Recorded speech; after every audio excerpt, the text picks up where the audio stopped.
tengah-tengah liburan ini pasti membutuhkan niat yang begitu besar untuk bisa belajar. Tapi saya bersyukur sekali teman-teman dan anak-anak sekalian boleh bergabung di pembelajaran pagi hari ini. Ya, pada hari ini kita akan masuk ke chapter yang ke-7 dan yang ke-8. Oleh karena itu, mohon anak-anak sekalian boleh mencatat atau mungkin kalau ada pertanyaan boleh dipersiapkan pertanyaannya. Ya, supaya kita sama-sama boleh belajar dan kita boleh sama-sama memaksimalkan potensi yang ada pada diri kita. Oke, pada kesempatan pagi hari ini saya akan membagikan satu hal sebelum kita memulai, yaitu yang pertama, nanti pertanyaannya silakan dibuat di akhir pembelajaran ya, supaya tidak terjeda ketika saya mempresentasikan suatu materi. Atau mungkin secara materi, supaya kalian nggak lupa, kalian boleh catat atau kalian boleh tanyakan di grup chat, di chat yang ada di sini. Gitu ya. Oke.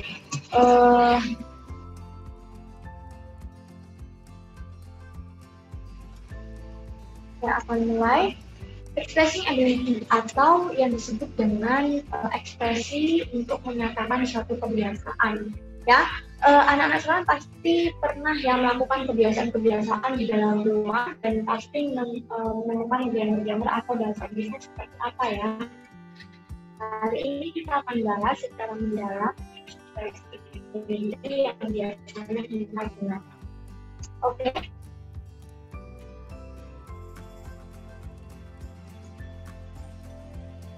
Ekspresi ability yang pertama kita bisa menggunakan can, ya. Siapa yang nggak tahu can artinya dapat. Ketika kita membuat satu kalimat dengan can, maka harus ada subject plus can plus verb. Lalu setelah itu diikuti dengan objek. Nah, bagaimana dengan kalimat-kalimat berikut ini? Saya akan memberikan contoh. I can buy a book. Ada subjek, ada can, dan ada verb one. Ini sudah menunjukkan kalimat yang sudah tepat, ya. Jadi setelah can harus diikuti verb one. Nah, kemudian bagaimana dengan kalimat yang kedua, yaitu I can, ini sudah tepat, I can to buy a book. Setelah can ada kata to. Biasanya karena kita terlalu inisiatif, maka kita membuat kalimatnya seperti ini. Apakah itu sudah tepat? Tidak tepat. Karena setelah can dia wajib dan hukumnya kudu diikuti dengan verb one. Itu ya. Bagaimana kalau saya membuat kalimat negatif? Kalau saya membuat kalimat negatif, maka can ini bisa diikuti dengan not. Bentuknya boleh seperti ini, boleh seperti ini ya, yang pada umumnya, dan bisa juga yang bersama-sama ya, can, a, terus setelah itu aku karena nggak karena saya nggak pakai template, jadi agak cerita. Nah, jadi di sini adalah salah satu kebiasaan yang biasanya kita gunakan, ya, yaitu dengan menggunakan can. Saya dapat menari, I can dance. Maka can harus diikuti dengan verb one. Tidak boleh diikuti dengan verb two, tidak boleh diikuti dengan verb is, tidak boleh diikuti dengan two plus verb one. Ya, can wajib langsung diikuti dengan verb one. Itu adalah grammar yang pertama. Kemudian disingkat expression. Ya, bagaimana kalau kita membuat kalimat dengan menggunakan can, tapi ini pertanyaan, ya. Maka can ini wajib diletakkan di awal kalimat, yaitu can, baru subject, verb one, kemudian objek. Kita lihat seperti ini. Can you speak Arabic? Ya, dapatkah kamu berbicara bahasa Arab? Can you teach me? Dapatkah kamu mengajar buku? Can you buy this book? Dapatkah kamu memberikan buku ini? Can you run from your home? Dapatkah kamu berlari dari rumahmu? Nah, can di sini kalau tanda tanya atau kita membuat satu kalimat tanya, maka can harus diletakkan di awal kalimat. Nah, can harus diletakkan di awal kalimat, baru subjek, kemudian verb one, kemudian baru objeknya. Begitu. Ya, gampang banget ya, berarti untuk membuat satu kalimat dengan menggunakan can, apalagi kalimat pertanyaan. Karena dia ngikutin kalimat positifnya saja. Atau kalimat negatifnya tidak terlihat jelas. Oke, lanjut. Know how to, ya. Biasanya kita memberitahu orang lain dalam bahasa Indonesia, saya tahu bagaimana cara saya berenang, saya tahu bagaimana cara mengajar kamu, saya tahu bagaimana saya berlari, saya tahu bagaimana saya menulis. Biasanya dalam bahasa Inggris itu ada formulanya sendiri. Maka ini adalah formula yang saya gunakan, yaitu subject plus noun plus how to plus verb one. Bu, kenapa pakai verb one? Ya, karena setelah how to wajib diikuti verb one. Ini adalah formulanya. I know how to swim. Saya tahu bagaimana berenang. I know how to teach you. Saya tahu bagaimana mengajar kamu. He knows how to have her. Bu, ini kok pakai S ya? Kenapa ya? Iya, karena subjeknya adalah si, ini atau it. Kalau bisa satu orang, maka verbnya ini harus diikuti dengan verb S atau gitu. Kemudian I know how to jump into the bed, ya. Saya tahu bagaimana cara saya melompat ke bagian itu. Seperti itu. Ini adalah cara membuat kalimat dengan know how to. Nah, lanjut. Risiko test of can. Ya, kalau kita sudah tahu, can itu adalah existing ability yang digunakan untuk present atau masa sekarang, maka sekarang kita akan masuk ke masa yang lampau. Kalau could ini untuk masa lampau, ya, I could go, maka could di sini ini menyatakan masa yang sudah lampau. He could run from the cliff, dia dapat lari dari maju ini berarti masa lampau. Itu help her, dia dapat membantu. Maka di sini dia sama-sama untuk masa yang sudah lampau. Setelah subjek sama, setelah itu harus diikuti verb one, tidak boleh diikuti verb two atau verb three atau verb in, karena setelah can atau could tetap diikuti verb one. Ya, oke. Lanjut, using very and to plus adjective. Kalau kita, ya, tadi kita sudah belajar yang could dan can. Sekarang kita belajar tentang bagaimana cara menggunakan very atau to, ya. Kalau very di sini itu menyatakan sangat, itu juga sama-sama menyatakan sangat. Apa sih bedanya? Bedanya adalah kita lihat contohnya. The box is very heavy. That not can living, ya. Very ini digunakan untuk menyatakan sangat, tetapi masih punya kemungkinan untuk dia berubah, untuk dia dikerjakan, untuk dia diangkat, ya, atau untuk dia diperbaiki, seperti itu, ya. Jadi very ini masih memiliki kemungkinan, tapi kalau the box is too heavy, ya, box ini itu terlalu berat, not can living. Jadi kau tidak dapat mengangkatnya. Kalau kata ini adalah sudah sangat amat, jadi kau ini sudah tidak sanggup atau impossible, mustahil untuk bisa mengangkatnya. Itu perbedaan very and to. Ya. Jadi ingat-ingat, kalau very itu masih bisa punya kemungkinan melakukan hal tersebut. Tapi kalau to itu sudah sangat jadi impossible. Itu menunjukkan perbedaan antara very dan to. Sama-sama artinya sangat. Oke, next. Using too many and too much plus not. Ya, kalau too many, ya, kita lihat ini contohnya I ate too many sandwich. I'm so sorry, ini sandwich ini harusnya ada tag-nya, ya. Oke. I ate too many sandwich, I ate too much food. Nah, ini adalah dua noun yang berbeda. Kalau many, dia diikuti dengan noun yang bisa dihitung. Ya, mungkin sandwichnya ada 3, ada 5, atau bisa dihitung. Tapi kalau I ate much food, saya makan banyak makanan, maka di sini dia ini adalah noun atau kata benda yang tidak bisa dihitung. Bedakan antara sandwich and food. Kalau sandwich, many diikuti dengan noun yang bisa dihitung. Kalau much, dia diikuti dengan noun yang tidak bisa dihitung. Begitu, ya.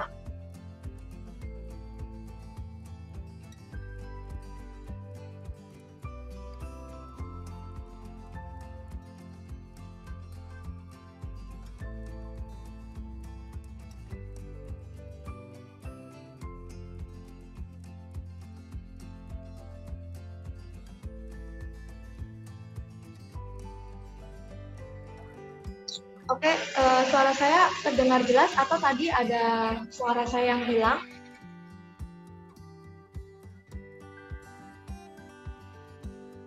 Jelas ya?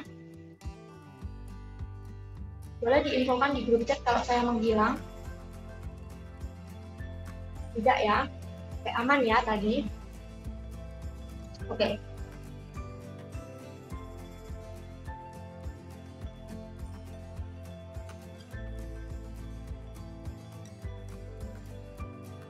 Oke, thank you.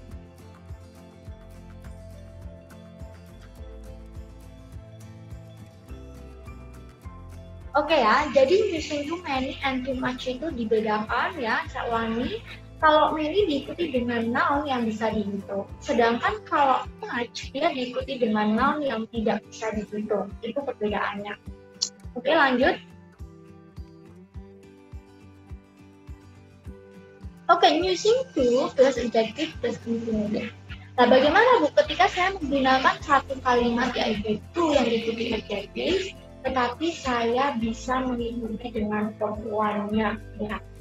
Contohnya ini ya, subject plus be plus to plus predicate plus to plus verb one. Nah, ini adalah salah satu formula yang ini sudah baku.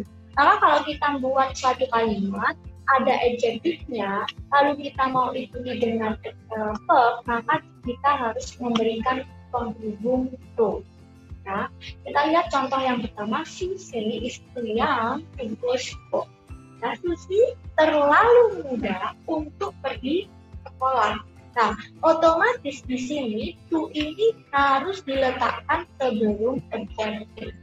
Ya, ingat kalau kita lihat Bu, nice to meet you too. Ya, artinya kan berarti punya ini untuk masa yang to ini kan artinya juga Bu. Kenapa kok kalau di sebelum adjective artinya bukan juga, tetapi artinya adalah terlalu atau sangat adil. Nah, Susi itu yang. Nah, berarti Susi sangat muda, terlalu muda untuk pergi sekolah. Nah, setelah yang baru diikuti dengan to dan kedua. Sama juga dengan kalimat yang kedua. Bob is too tired to do his homework. Berarti Bob ini terlalu capek untuk mengerjakan tugasnya. He is not to reach the rice cooker. Lalu pendek ya untuk meraih rice cooker. Jadi ini adalah salah satu grammar ketika kita menggunakan to. Nah, lalu itu adjective for someone. Kalau tadi kita sudah melihat ya, kalau tadi langsung ke to plus verb one. Bagaimana kalau for ada objeknya, baru diikuti dengan verbnya.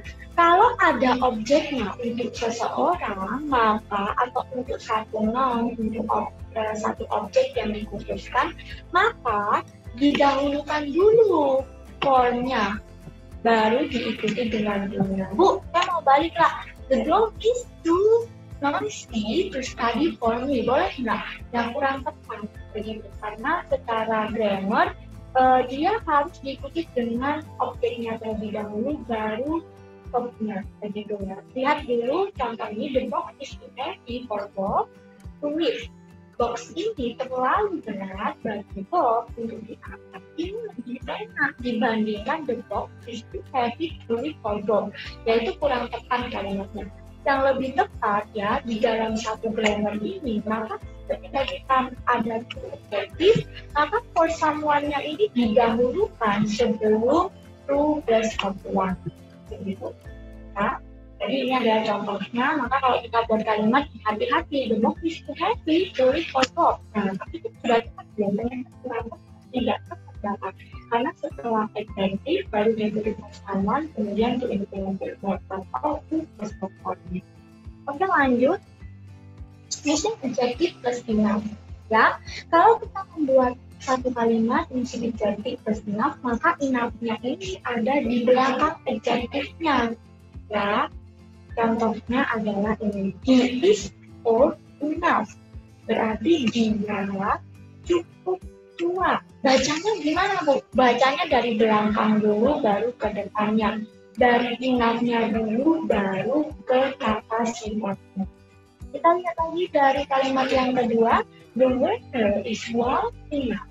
Ya, berarti cuacanya cukup hangat.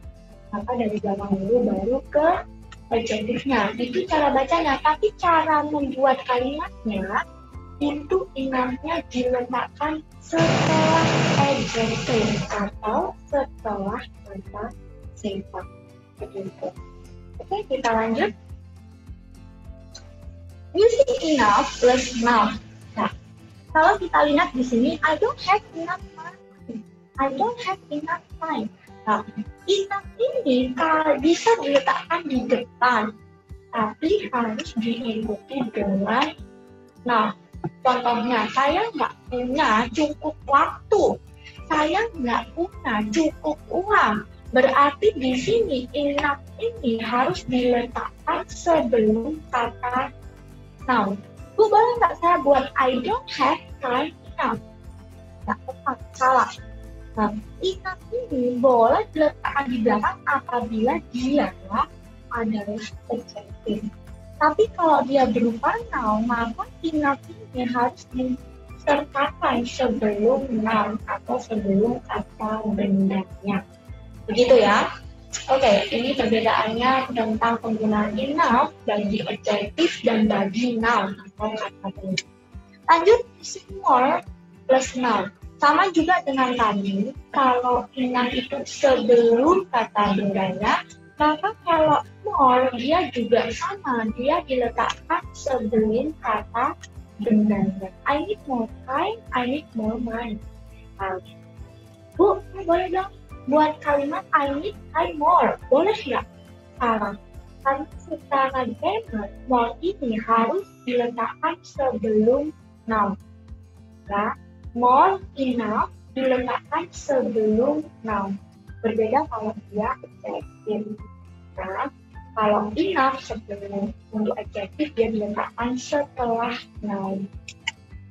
Oke, bagaimana dengan enough plus infinitive? Enough ini kalau diikuti dengan verb one book, bagaimana? Maka dia harus diikuti dengan to.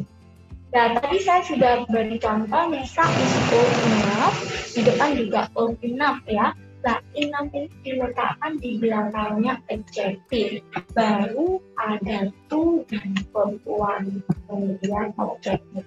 Nah, contohnya ini bisa is old enough to go to school. Maka, kalau kita buat kalimat ini, enough-nya ini tidak boleh diletakkan ke sini, atau dia diletakkan setelahnya. Nah, dia diletakkan wajib setelah adjektifnya, baru kemudian to plus verb one. Sama juga dengan kalimat yang kedua, I don't have enough money. Nah, saya tidak punya cukup uang. Ya, cukup di sini karena dia sudah benar noun, maka dia diletakkan di depannya kata benda, baru to plus verb one. Nah, hati-hati, biasanya kita kebalik dalam membuat kalimat ini sehingga keliru. Ingatnya sama-sama semuanya diletakkan di belakang. Nah, itu tidak tepat. Diingat-ingat betul, kalau adjektif diletakkan di belakang, kalau noun diletakkan sebelum nounnya. Nah, oke, next. Using be able to. Nah, kalau kita tadi sudah belajar tentang penggunaan can, maka sekarang kita belajar tentang be able to. Apa sih be able to itu? Be able to ini adalah to be plus able to. To be plus able to. Nah, able to ini kalau dia disatukan ya, dari ini sampai able to, maka dia menjadi kata gantinya can. Jadi artinya sama, I am able to touch my hair. I can touch my hair. Jadi saya dapat menyentuh rambut saya. I can touch my hair. Saya dapat menyentuh rambut saya. Artinya sama, perbedaannya hanya dalam bentuknya saja. Am able to atau be plus able to dan can. Nah, jadi jangan sampai bingung ya. Contoh paling gampang ya ini ya, sama-sama artinya can. Dia punya same meaning. Lanjut,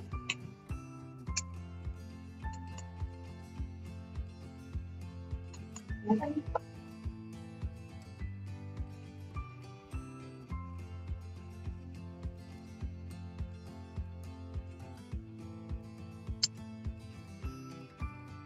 Correct.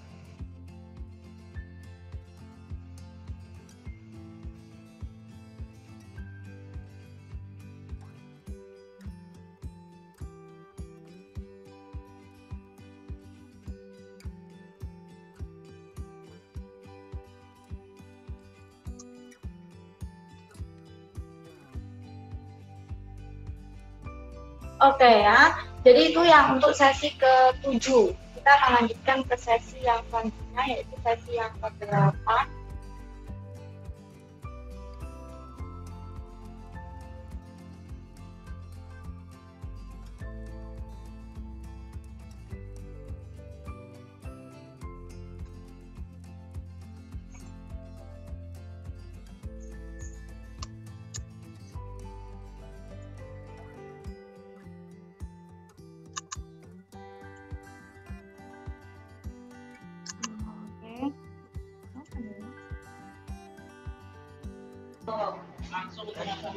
Ya nanti aja lah, kita pribadi aja di grup.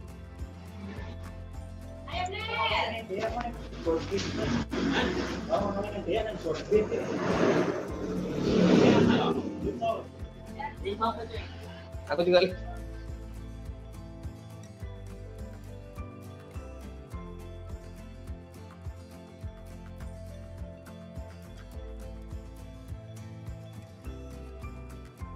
Kalau membuat satu kalimat ya, modifying nouns, kita biasanya membuat satu kalimat yang ada kata bendanya, maka kita biasanya meletakkan kata sifat dari benda itu diletakkan di awal sebelum noun-nya. Biasanya kan seperti itu ya. Contohnya I buy expensive book. Jadi di sini expensive ini menunjukkan kata sifat dari satu buku ini. Saya membeli buku yang mahal, maka saya membuat kalimatnya seperti ini, ya kan? Biasanya seperti itu. Nah, kemudian bagaimana kalau dia atau noun-nya ini memiliki keterangan yang lebih rinci, begitu ya? Kadang kita mungkin di antara kita ada yang kesulitan.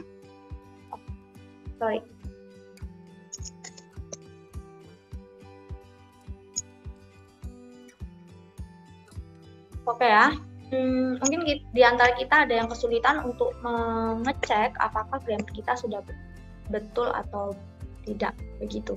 Ya, waktu saya tinggal 10 menit lagi ternyata.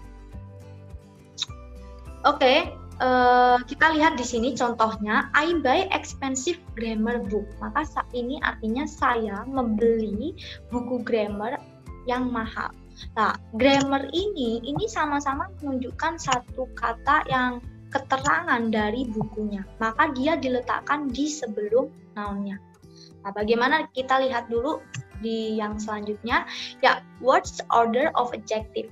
Kalau kita lihat di sini, ya, kita lihat di sini. Di sini ada beberapa kata di mana dia itu kata sifatnya ini bisa digabung-gabungkan, ya kan? Contohnya ini. Ini adalah determiner, artinya dia itu penentunya, dia biasanya diletakkan di awal. Kemudian yang bagian terakhir sini, ini adalah noun-nya, ya, bagian yang paling terakhir adalah noun-nya.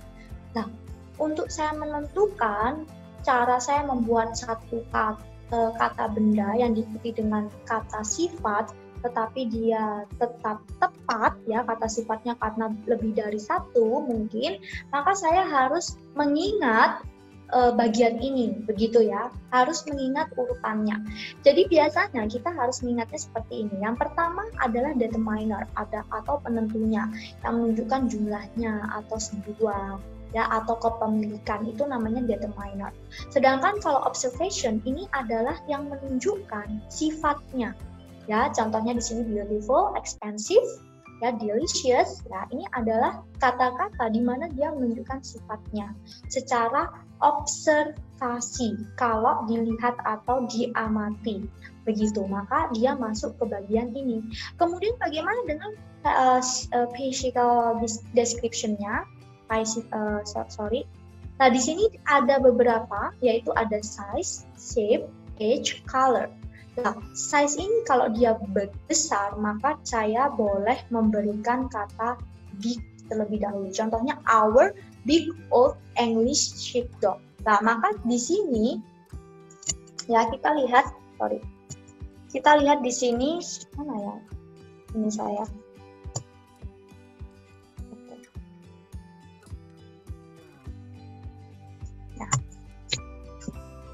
Jadi kalau saya buat kalimat di sini ya, sudah terlihat ya sorotnya saya. Lah, saya harus mengurutkannya. Kalau size-nya big, maka saya letakkan dulu sebelum umur dari benda itu. Baru origin. Origin itu asalnya. Mungkin kalau ada material atau bahannya boleh diikut sertakan. Terus kemudian di sini ada qualifier. Qualifier itu apa, Bu? Qualifiernya itu mungkin bahasa enaknya apa ya? Kayak dia itu semacam sama penjelas dari noun-nya. Ya, contohnya tadi expensive grammar book, maka grammarnya itu sebagai qualifier. Begitu ya. Nah, di sini juga harus diurutkan. Kalau kita membuat satu kalimat atau kata sifat dari suatu benda dan kata sifatnya itu lebih dari satu, maka saya harus menghafalkan urutannya ini. Ya, contohnya ini adalah di nomor 1. Determinernya ini adalah a. Kemudian diikuti beautiful, baru age-nya ini adalah old, originnya asalnya dari Italia, baru qualifiernya touring, berarti mobilnya biasanya untuk touring, kemudian noun-nya car. Maka saya membuat kalimat atau satu kata benda ini adalah a beautiful old Italian touring car. Nah, baru itu menjadi satu kata benda, ya, kata benda yang memiliki sifat atau adjektif, ya. Begitu, ini adalah urutannya. Lah, teman-teman nanti boleh lihat lagi di video yang saya share. Nanti kalian boleh catat urutannya ini dan kalian boleh hafalkan karena kedepannya pasti sangat berguna bagian ini. Oke, lanjut. Expression of quantity, all of, most of, dan some of. Ya, kalau kita biasanya ngomongin soal all of, some of, dan most of, kita biasanya berpikir ya, kalau di sini kita harus melihat jumlahnya, atau kita harus tahu kalau konteks yang kita ucapkan itu seperti apa. Kita lihat dari kalimat 1, Rita ate all of the food. Maka all of ini semuanya berarti 100% dari makanan ini dia habiskan, dia makan. Kalau contoh kedua, Mike ate most of his food. Berarti most of ini menunjukkan sebagian besar dari makanannya, begitu. Kemudian yang ketiga adalah some of. Kalau some of, maka dia separuhnya atau sebagian tapi lebih kecil dari makanannya, begitu ya. Kemudian lanjut, expression of quantity, subject plus verb agreement. Kita lihat di sini, all of my work is finished. All of my friends are kind. Some of my work is finished, some of my friends are coming. Nah, bagaimana cara saya membuat suatu expression of quantity di sini? Nah, caranya kita harus menyetarakan, ya, menyetarakan antara noun-nya dengan verb-nya. Kalau di sini noun-nya ini hanya ada satu, ada anjing saya lagi teriak-teriak. Cutie!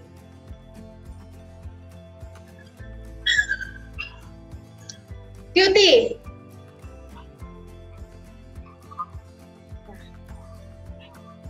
Nah, jadi di sini kita lihat all of my work is finished. Maka dia verb-nya ini karena dia noun-nya adalah tunggal, maka verb-nya juga harusnya tunggal atau be-nya harusnya tunggal is. Sama juga dengan ini, my friends are kind. Karena sama-sama dia itu jamak atau plural, maka harus diikuti dengan yang plural juga. Sama juga dengan saya menggunakan some of. Jadi some of dan all of ini tidak berpengaruh asalkan noun-nya ini kalau tunggal maka dia diikuti dengan be atau verb tunggal. Kalau dia jamak atau plural dia diikuti be atau verb yang plural juga. Nah ini lebih setara dan dia betul. Nah makanya kalau kita membuat kalimat ini, Bu, all of my work kan dia tunggal. Berarti betul atau salah nih? Betul asalkan dia diikuti dengan be atau verb yang tunggal. Begitu ya. Ini adalah sederhana tapi dia menjebak, apalagi kalau kita menyelesaikan tes TOEFL ya, di situ hal-hal yang sederhana ini yang biasanya diujikan malah salah kita. Makanya ini adalah basic, kita harus belajar. Lanjut, expression of quantity, one of and none of. Ya, contohnya ini, Sam is one of my friends. Lah, kalau dari kalimat ini dengan kalimat ini, mana yang tidak tepat? Sudah jelas, ini yang salah. Kenapa? One of ini adalah salah satu, artinya salah satu. My friends ini harus one of ini diikuti dengan noun yang plural, karena dia menyatakan kata salah satu. Ya, jadi hati-hati, one of ini diikuti dengan noun yang plural. Ya. Contoh lagi, none of the student were late dan none of the student were late. Nah Bu, kalau ini gimana? Sorry, ini bukan were ya, ini harusnya was. Ya, ini harusnya was. Oke.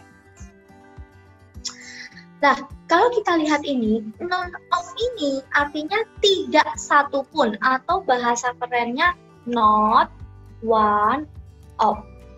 Ya, jadi none of ini adalah not one of, berarti tidak salah satunya.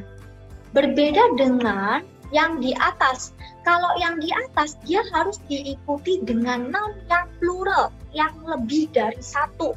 Tapi kalau yang di bawah sini maka dia harus diikuti, dia bisa diikuti plural, bisa juga dia diikuti dengan yang singular. Jadi not one ini dia bisa diikuti plural, bisa diikuti plural singular. Jadi dia kedua kalimat ini sudah tepat. Gitu ya. Nah, ini perbedaan antara one of dan none of. Sorry. Lanjut. Missing every. Berbeda dengan none of dan one of. Kalau none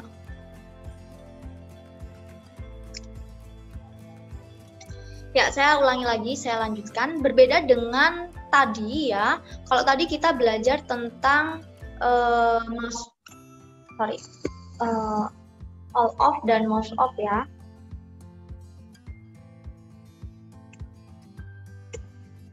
Nah, one of dan none of juga. Sekarang kita belajar tentang every. Nah, berbeda dengan yang satunya, kalau kita mengatakan every, maka dia wajib diikuti dengan yang singular. Jadi verb yang singular. Contohnya every student has a book. Maka dia menunjukkan bahwa every ini hanya ada satu saja. Ya. Hanya ada satu saja. Maka ketika saya membuat kalimat dengan kata every, hukumnya harus diikuti yang singular. Contohnya lagi, everyone has book, karena ada kata every, maka dia harus diikuti yang singular, pakai has, tidak boleh pakai have. Everybody has book, maka every ini juga harus diikuti yang singular, nggak boleh pakai yang plural. Everything is okay, ya, dia juga diikuti dengan yang singular. Bu, bagaimana dengan kalimat yang ini? Every student have a book. Ada every student have a book. Ini sudah tepat belum ya, Bu? Nah, kalau seperti ini maka dia tidak tepat. Ini salah.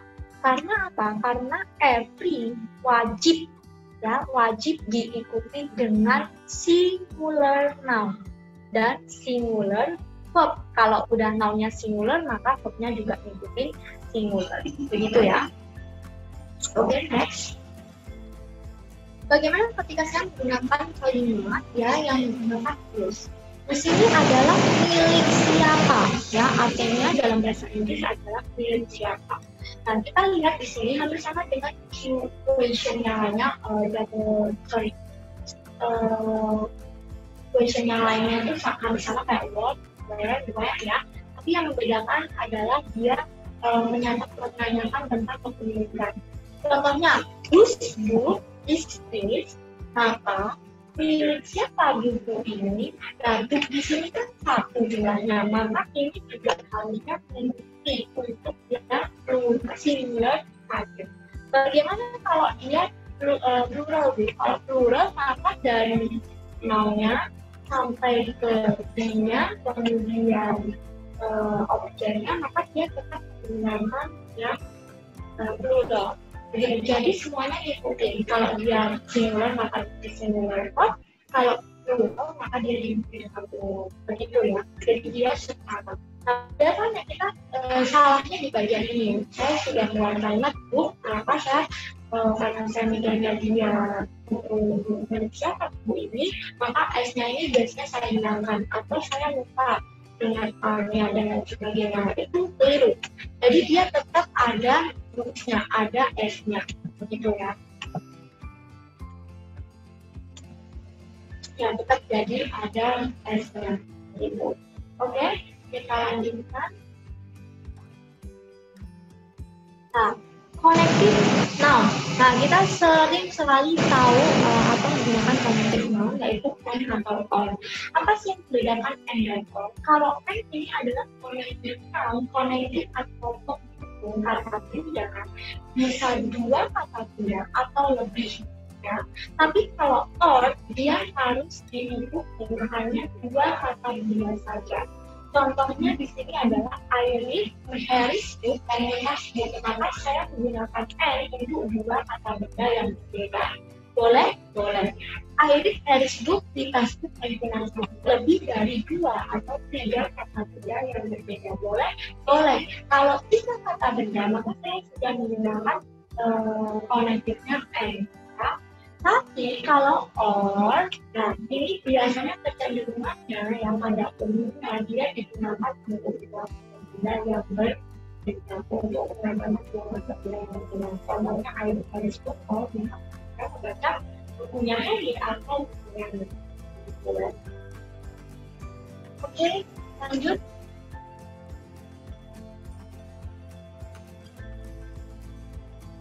Oke, ini adalah direct and indirect object ya.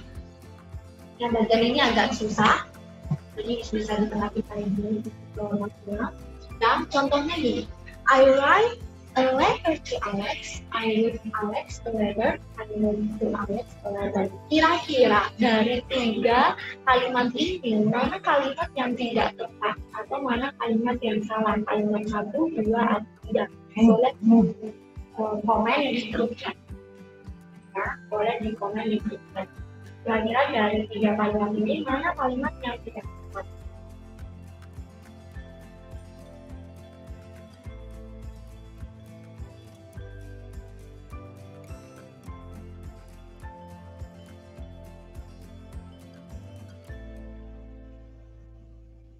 Mana kalimat yang salah dari tiga kalimat ini? Kalimat satu, dua, atau tidak?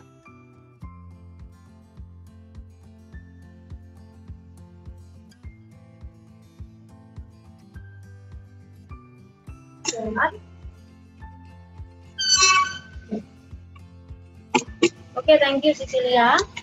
Lanjut, siapa lagi? Ada lagi kalimat mana yang salah atau yang tidak tepat?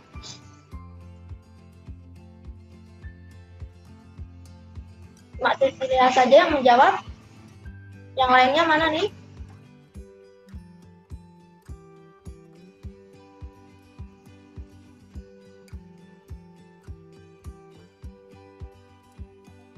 Oke, thank you Grace. Lagi, ada lagi?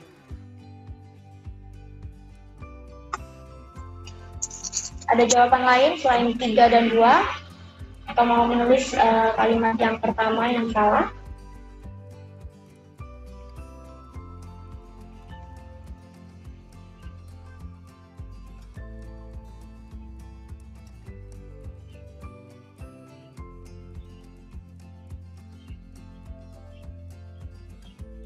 Hitung sampai 3 ya. 1, udah low miss. Oke, it's okay, nggak apa-apa ya.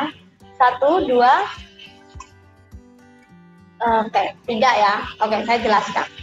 Nah, indirect object ya. Kita biasanya harus tahu dulu apa sih direct object dan indirect object ya. Direct object ini adalah, kalau direct ya, ini yang bukan indirect, ini yang direct. Saya jelaskan.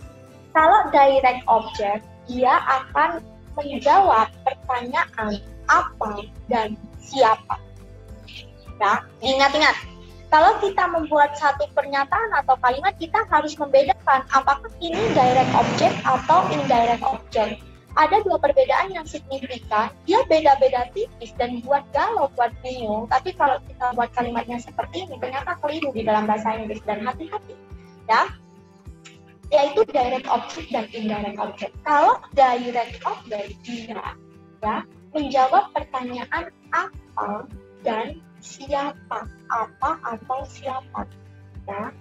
Tapi kalau indirect object ini akan menjawab pertanyaan kepada siapa atau kepada apa, untuk apa atau untuk siapa. Lah itu yang membedakan indirect object dan direct object. Kalau indirect object ini lebih menjawab pertanyaan untuk apa atau untuk siapa.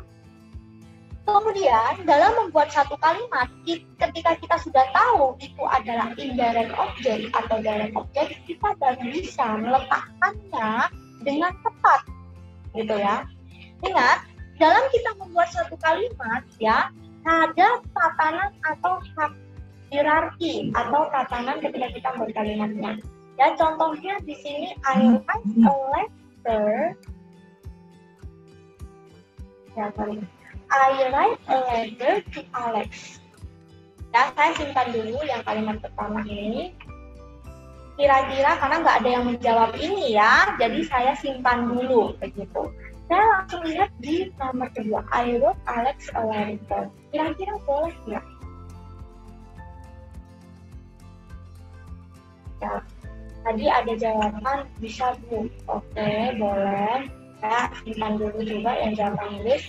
Nah, kita lihat dari jawaban yang nomor 3. Ya, nomor 3 ini jawaban Cecilia benar. Ya, kalau dia ini adalah kalimat yang salah. Kenapa? Karena to Alex ini merupakan indirect object. Nah, indirect object itu letaknya setelah direct object. Ya, itu yang benar. Indirect object itu diletakkan setelah direct object. Maka kalau saya membuat kalimat I wrote to Alex a letter, ini adalah kalimat yang salah. Mengapa? Karena to Alex ini sudah menunjukkan indirect object. Indirect object wajib diletakkan setelah direct object. Ingat, indirect object itu menjawab pertanyaan untuk apa atau untuk siapa. Maka untuk apa dan untuk siapa ini, kalau dia bisa menjawab pertanyaan ini, maka dia wajib diletakkan setelah noun, ya, atau setelah objeknya.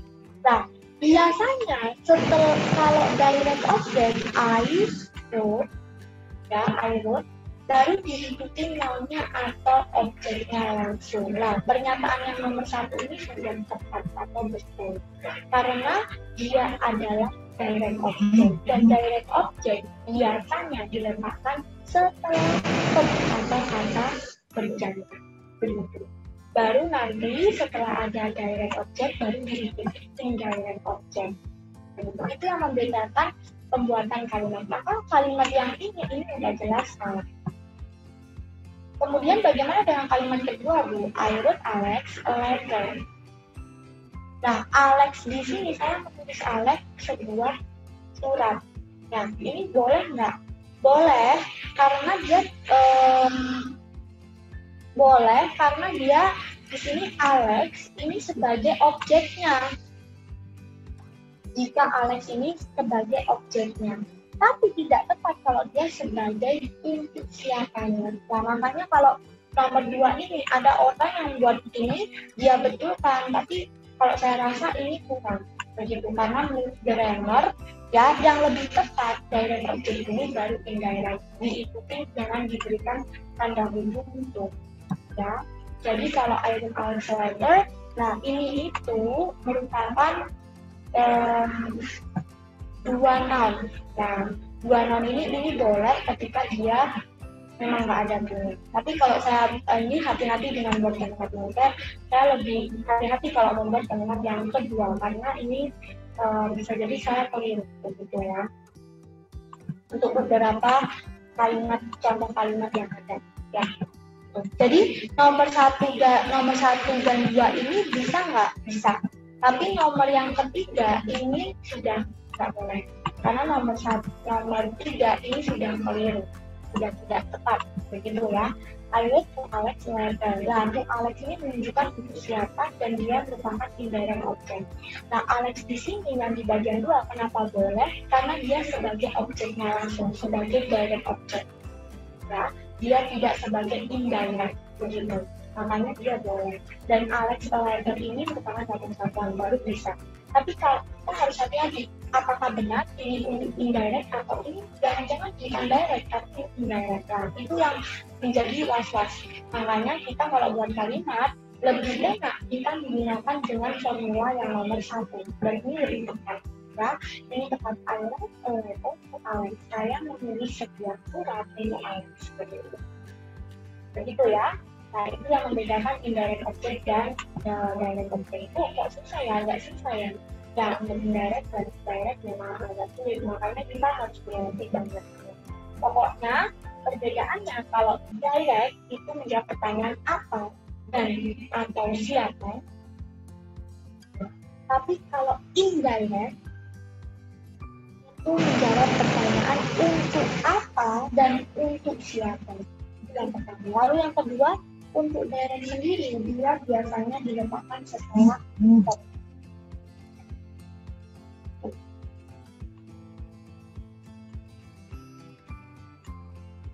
Oke, thank you. Mungkin ada pertanyaan boleh diberikan di kolom chat mengenai pertanyaan-pertanyaan yang mungkin kalian masih bingung.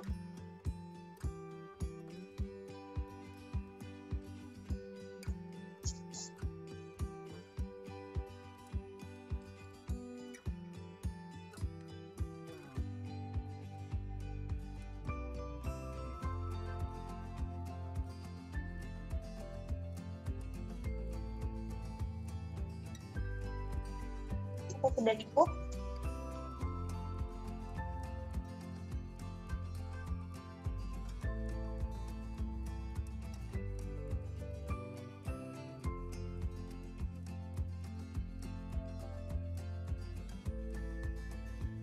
Oke, mungkin dari Domami Pan